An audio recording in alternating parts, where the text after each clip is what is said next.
पता नहीं कौन सा ज्ञान जागृत है कि नाम की अवहेलना, धाम की अवहेलना, भगवत स्वरूप की अवहेलना, कौन सा ज्ञान, हमें यही पता नहीं चल पाता। अरे हमारा स्वरूप जैसा था वैसा ही है, आगे भी वैसा ही रहेगा, उस पर कोई फर्क नहीं पड़ता। जो स्वरूप बोध प्राप्त है वो भी नाम जप कर रहे हैं, वो भी निरंतर भगवत आराधना में तत्पर हैं। कोई भी ऐसा आज तक बतावे कि जिसने गुरु की आराधना ना की हो और तत्वबोध हो गया हो। खंडन करते हैं भगवत उपासना का, तो क्या आप अपने गुरु को माला नहीं पहनाते? क्या आप अपने गुरु के चरणामृत का पान नहीं करते? क्या आप अपने गुरु को साष्टांग प्रणाम नहीं करते? क्या आप अपने गुरु की आरती नहीं उतारते? ठीक वैसे ही जैसे हम राम कृष्ण हरि विविध नाम रूपों की आराधना अलग अलग भक्तजन करते हैं, कोई किसी भी मार्ग का हो, क्या वो अपने गुरु की आराधना नहीं करता? विचार करके देखिए, जो निर्गुण निराकार की भावना में डूबते हैं वो हमारा स्वरूप है, कोई और नहीं है, पर उसकी प्राप्ति गुरु कृपा से होती है। इसलिए गुरुदेव की आराधना तो वही जगत गुरु राम है, वही जगत गुरु कृष्ण है, वही जगत गुरु देवाधिदेव महादेव हैं, कोई और है? जब आप अपने गुरु को मूर्तिमान मानकर उपासना करते हैं या गुरु के अंतर ध्यान हो जाने पर गुरु की महामहिम श्री विग्रह मूर्ति की रचना करके आराधना करते हैं, फिर आप खंडन किसका करते हैं? बड़ा अज्ञान भरा है, किसका खंडन करते हैं? अगर कोई भगवत आराधना उपासना करता है तो ज्ञान के अभिमान में उसका खंडन किया जाता है। ये ज्ञान नहीं है। जब सर्वम खलमिदम ब्रह्म, तो आप खंडन कैसे कर सकते हैं? यह ज्ञान ही है। इसलिए उपासकों को चाहिए कि हरिजू की कृपा से हमें ये जो बहुत महामहिम मार्ग मिला है, अब इसमें सुदृढ़ हो जाना चाहिए। बहुत अच्छे से देखा गया है, बिना भगवत आराधना के बड़ा ही विचित्र रूप है।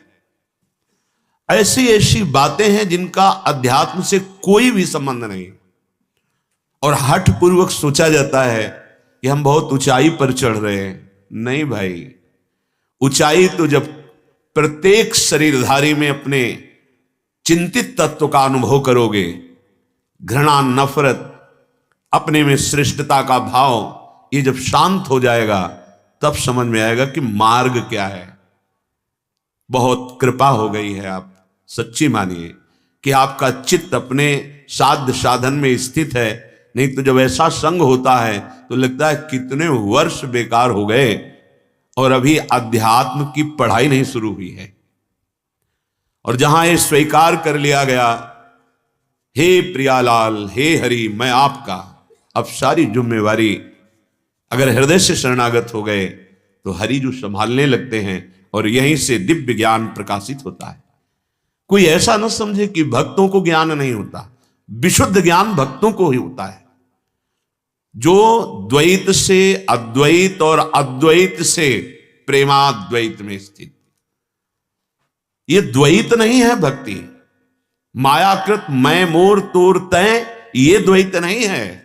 भक्ति के द्वारा इसको मिटा करके जो एक अद्वैत स्थिति है, उस अद्वैत में प्रेमाद्वैत भाव आता है। वो परम पवित्र महामहिम जो मोक्ष सुख को भी लघु कर देने वाला है। कौन ऐसा है आज तक मार्ग जिसमें गुरुदेव की आराधना नहीं की गई? तो हमारे गुरुदेव और आराध्य देव एक ही हैं, गुरु गोविंद न भेद कराए। जब तक सुलझन नहीं होती तब तक अध्यात्म समझ में नहीं आता। इसलिए अपने कानों को बचाओ ऐसे की वार्ता सुनने से, जो नाम धाम रूप लीला इनसे विमुख करा दे।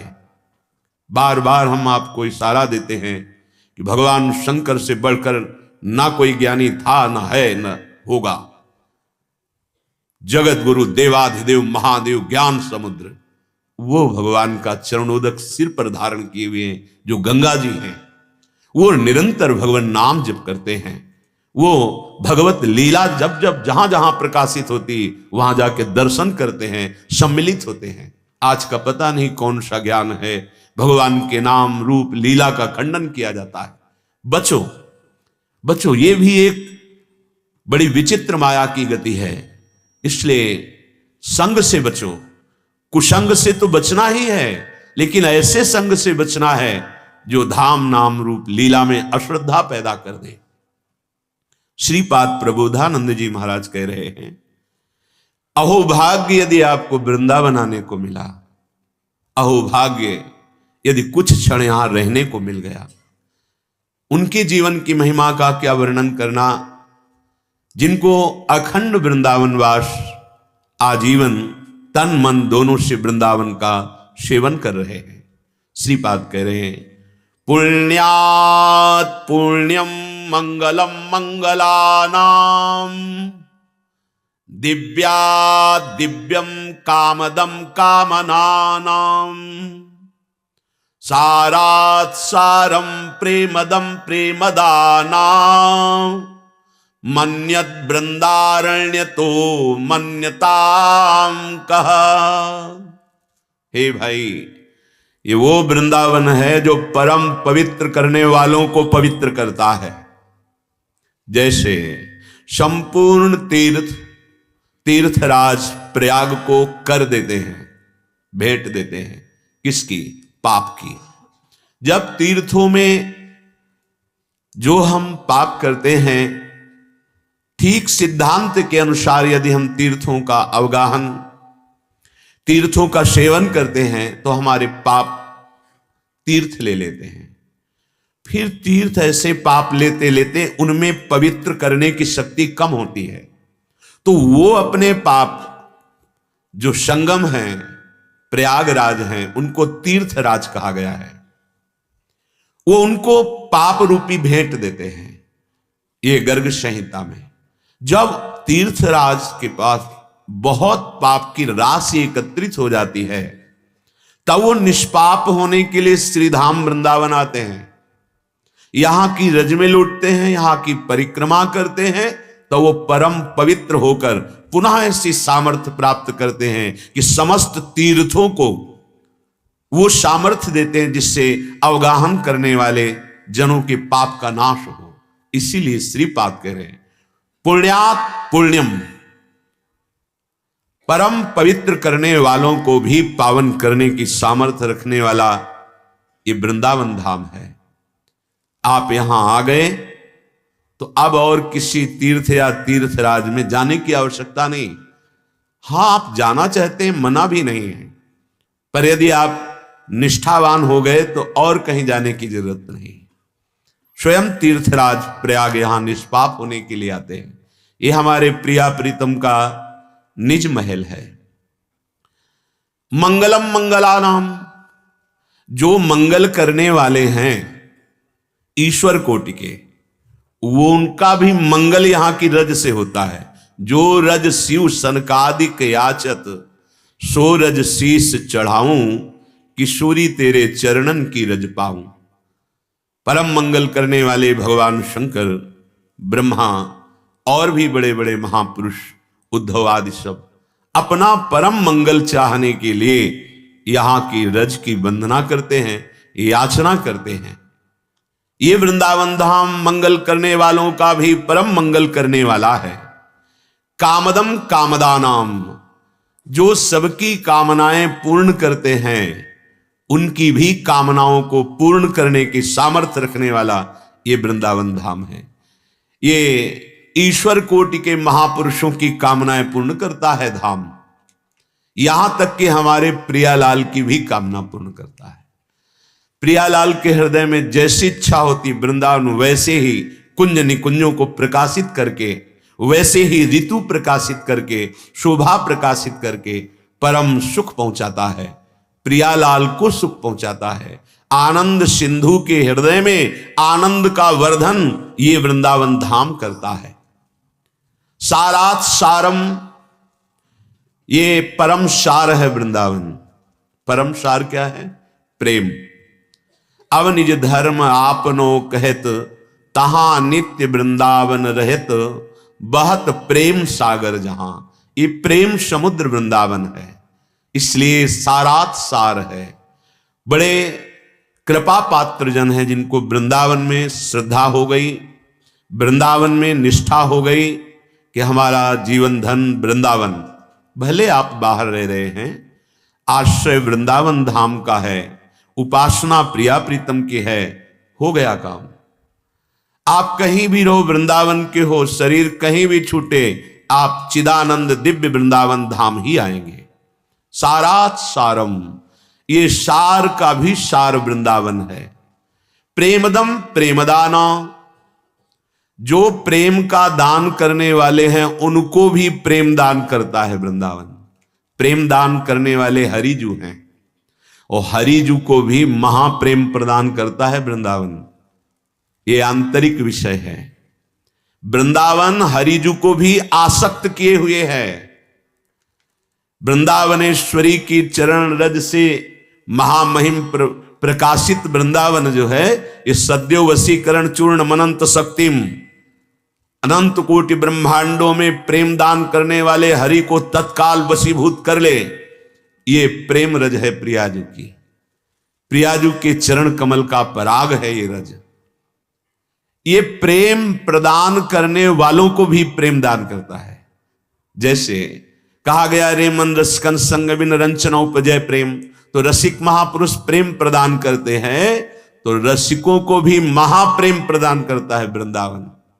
बढ़े हो आनंद मोद सबके, महाप्रेम सुरंग रंगी, और न कछु सुहाय तिनको, जुगल सेवा सुख पगी। ये महादानी वृंदावन है। जब महाप्रेम प्रदान कर सकता है तो कह रहे हैं और क्या, तुम्हारी जो कामनाएं लौकिक पारलौकिक हैं, इनकी पूर्ति के लिए असमर्थ नहीं है वृंदावन।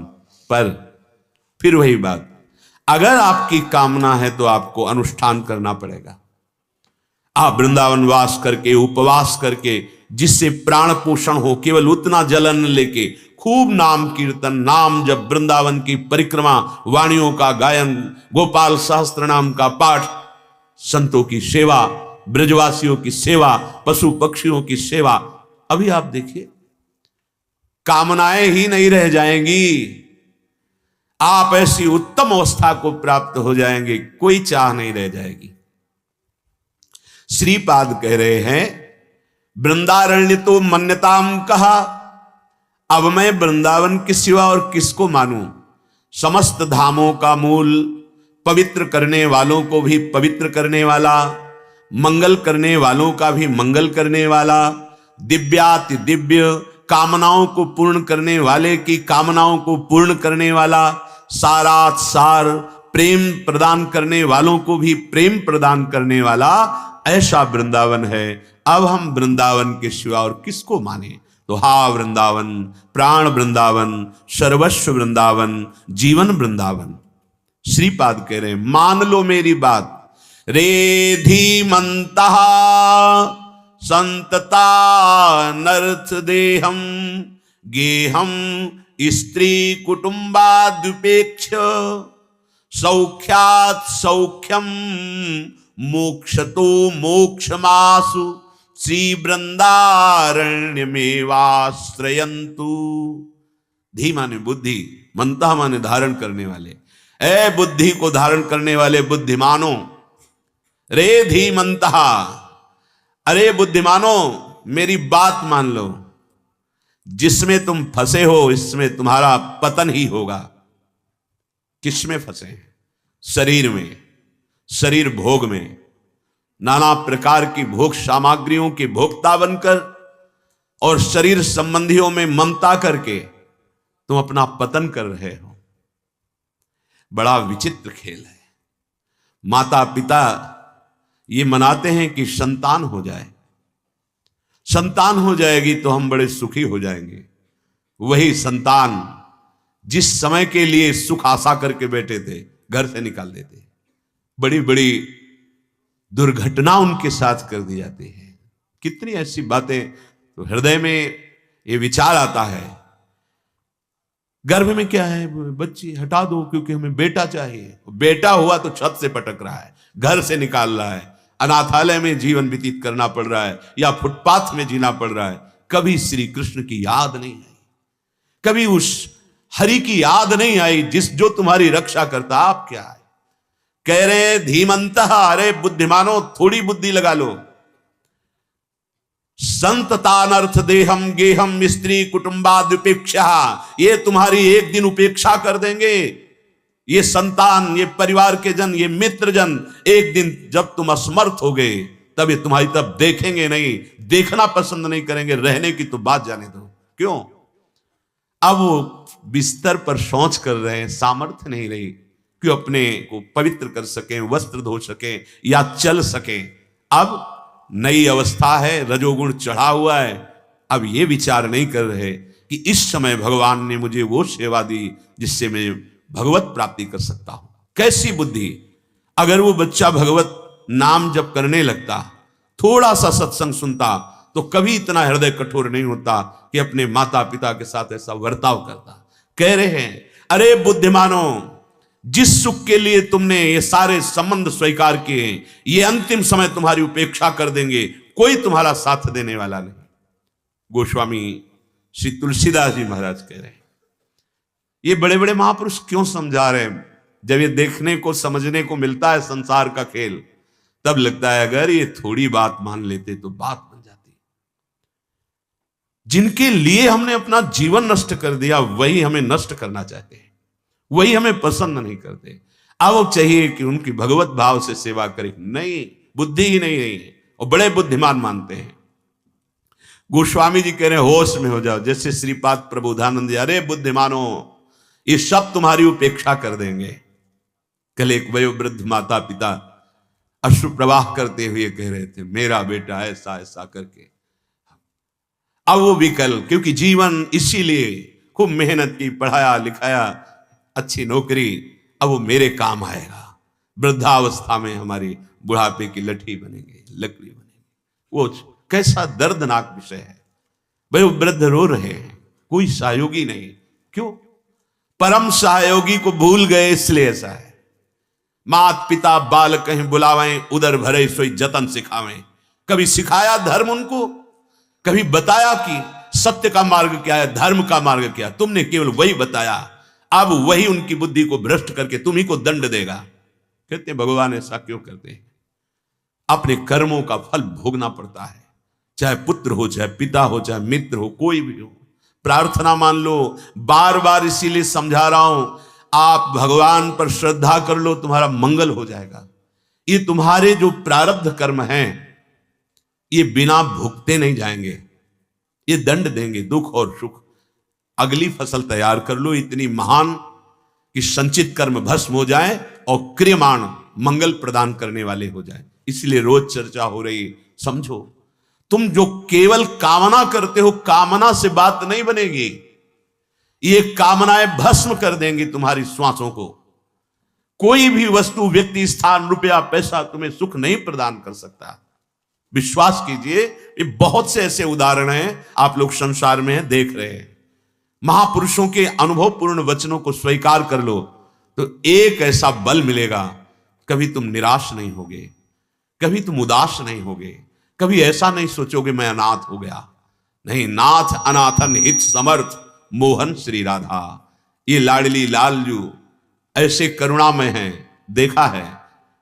जीवन भर किसी का संग नहीं स्वीकार किया, निरंतर भजन। तो बुढ़ापे में ऐसे सोच कराते थे। ऐसा क्रम लगा था कि एक दूसरे की होड़ थी कि तुम ज्यादा सेवा करते हो, मुझे समय दीजिए। ऐसे सोच कराते। सोचा जाता है कौन बुढ़ापे में सेवा करेगा। एक भी किसी को अपना नहीं बनाया, बस प्रियालाल के चिंतन में लगे रहते। और जब सेवा का अवसर आया तो ऐसे ऐसे सेवा उनकी हुई। लगा देखो, जिन्होंने प्रभु का आश्रय लिया है, संत जन सेवा में थे, क्रम बाई क्रम, और एक दूसरे पर भ्रकुट चढ़ाते थे। आपको 1 घंटा हो गया, नहीं आप हटिए, अब हम सेवा करेंगे। आहा, और वहां जीवन भर कमा करके एकत्रित कर दिया है, कभी सेवा करेगा, निकाल दिया घर से। क्या मन पछितई है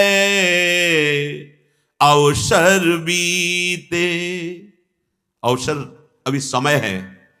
अब वो वयोवृद्ध को समझा रहे, हरि वो नाम जप कर, राधा राधा रट, वही तुम्हारा साथ देंगे। पर वो मोह नहीं, वो मेरा बेटा। अब वो चिंतन आगे चल करके हमारी गति बिगाड़ देगा। मानव देह का जो लाभ था भूल गए। अब मोहासक्त बुद्धि कैसे भगवान का भजन करे। मोह गए बिनु राम पद होई न दृढ़ अनुराग। अगर सत्संग किए होते तो लगता बहुत अच्छा हुआ।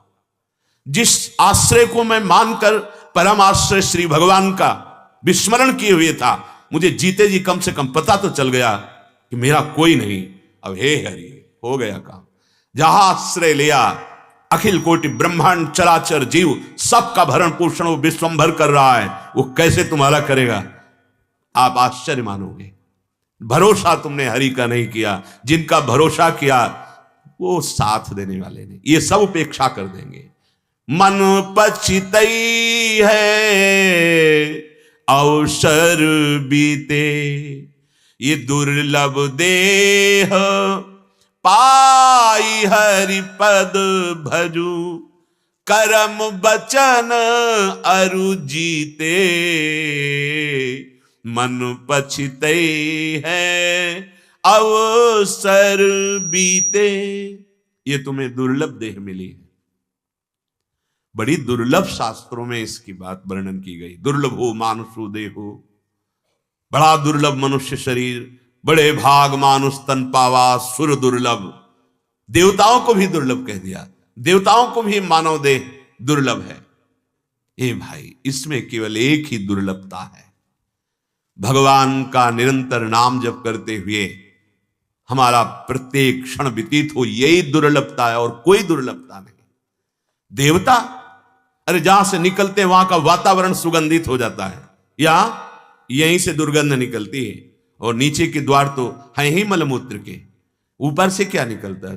आंख कान नाक सब गंदगी भरी हुई है। एक केवल इसकी महिमा है जिसके लिए कहा गया दुर्लभ हो मानुषो देहो। होश में ये क्षण भंगुर शरीर, इसकी दुर्लभता केवल भगवत भजन है। आप अपने कर्तव्य का पालन करते हुए भगवद आश्रित होकर नाम जप कर रहे, कह रहे हैं कर्म वचन अरु जीते। अपने कर्तव्य कर्म को भगवान को अर्पित करके वाणी से नाम जप करते हुए हृदय से भगवत आश्रय, काम बन जाएगा। दुर्लभ देह पाई हरि पद भजु, कर्म वचन अरु जीते। जी माने हृदय, हृदय से भगवत आश्रय है। वाणी में नाम गुणगान, नाम कीर्तन, लीला गुणगान, नाम जप।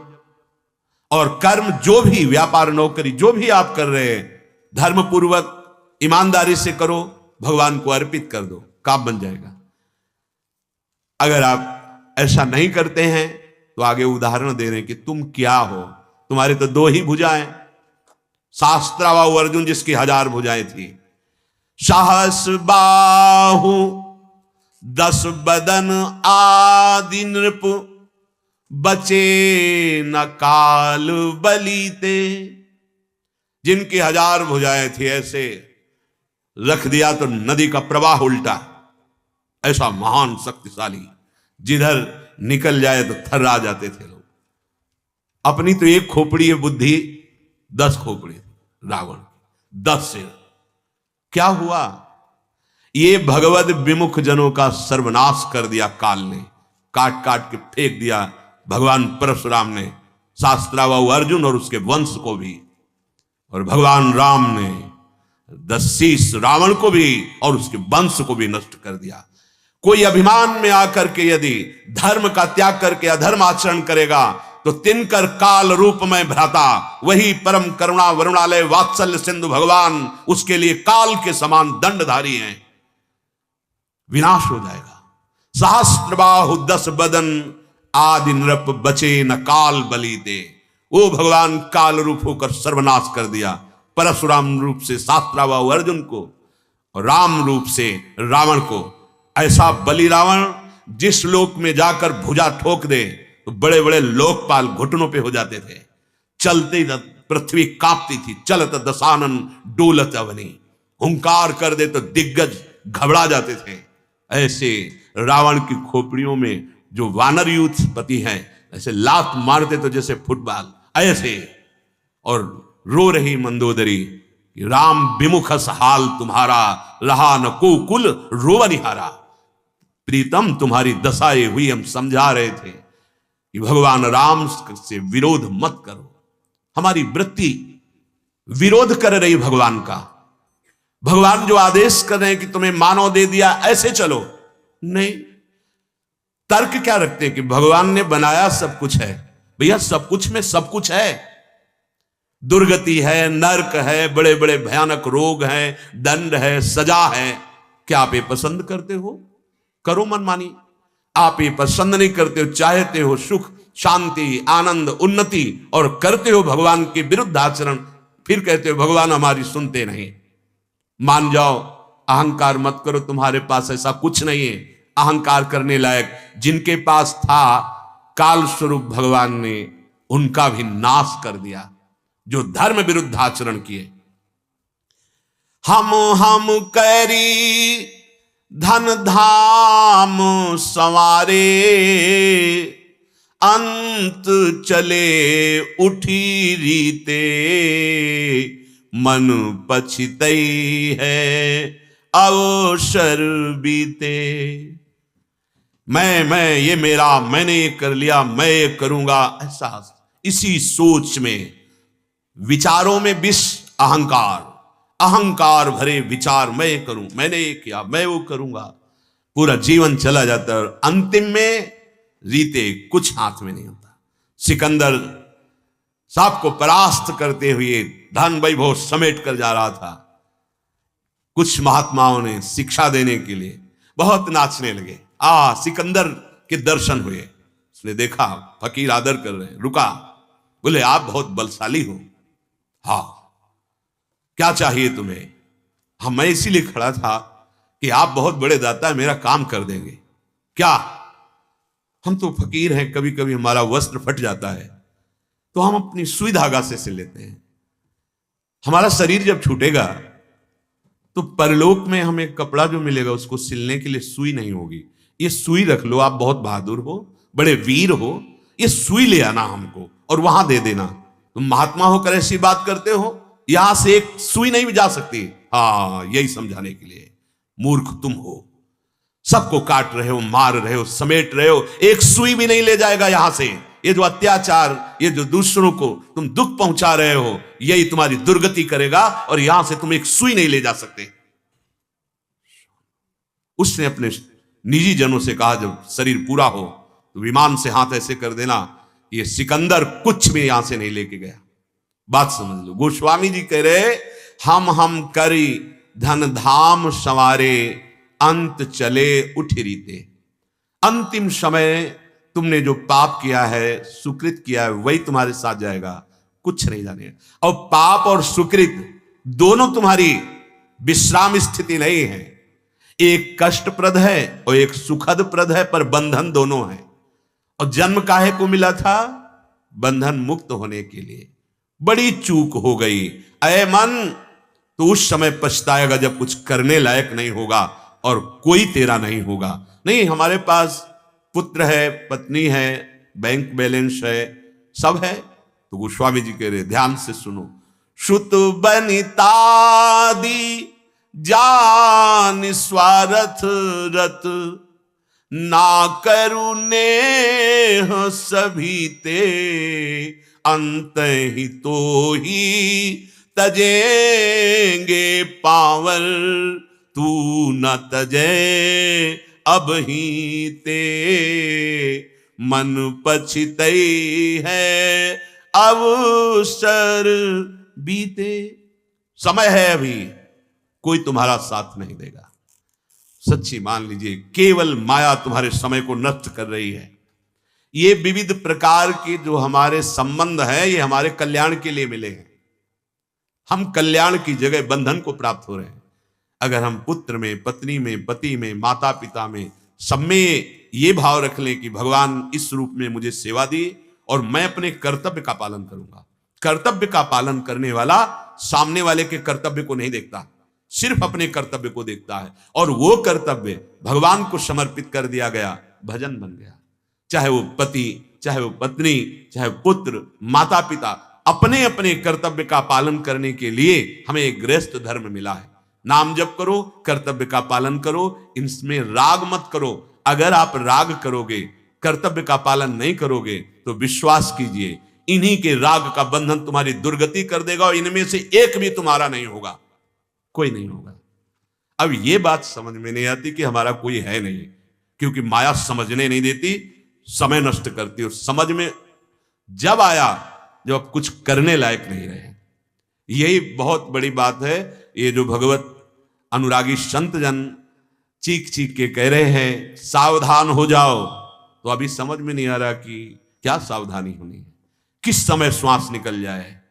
बैठे बात कर रहे हैं, मृत्यु आई मार के चली गई। फोन देख रहे हैं, मृत्यु आई मार के चली गई।